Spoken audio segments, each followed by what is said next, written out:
But to piggyback off of what you were saying, we're not just a hip hop music show. So, you know, artists come one, come all.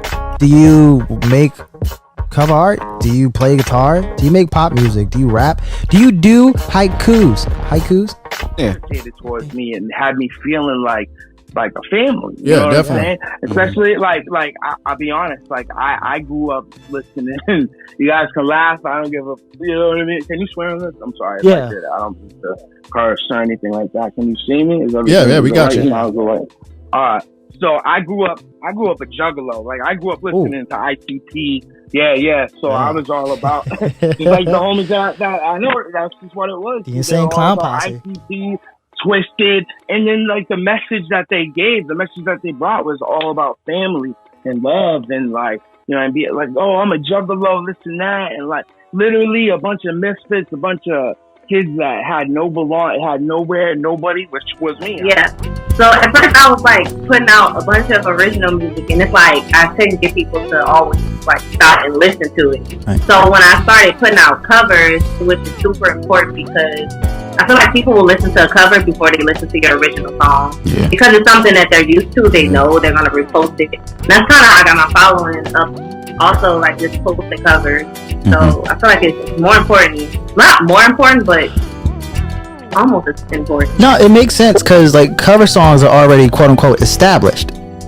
Yeah. So like they know what they're in for. Now it's just your take on said song. I'm about to go in here and mess everything up. But once I'm actually in the booth and I'm starting to sing and I feel like the beat and it's just flowing through my body, my soul, you know, and feeling good, I just go in there and I kill it and I don't want to leave. I'm like, wait. It's like jumping into a pool. Yeah. I'm able to express my duality through the music because like, you know, I'm not really like an angry nigga. Like I'm very, you know, I'm peace and love type shit. I spread sunshine, you feel me? But like growing up and like being where I'm from and like who I come in contact with, like there had to be a nigga to really, you know, express that I'm not to be fucked with. Like I'm nice, you know, feel me? Like it's friends and there's love for everybody. But a nigga will really get hit quick if he disrespects, and that's really just like the energy I try to convey. Like, don't take advantage of it. Don't take advantage of it. Yeah, exactly. You give a nigga an inch, bro, and he'll take a fucking city. Yeah, bro, especially in New York. You just spoke to my soul. I mean, honestly, it was just a lot of. It had to be patient. You know, you start off with nobody, so you got to kind of like push it to your friends, see if you can get your friends to keep pushing it. And just keep trying to involve yourself with working with good artists and good producers and trying to, you know, do what you can do on your social media side from the marketing standpoint. And just honestly, it's just patience. You just got to keep trying to put out things and hope everybody likes it, and just work from there. Okay. Literally, I got the video and everything, and I just was coming up the top, and basically that whole song is me having like a mental discourse with myself. Like a real live mental discourse. Like, I want to believe all these crazy things and do all these crazy things. But then if you peep, it's 3 parts of the song, I'm like, but wait.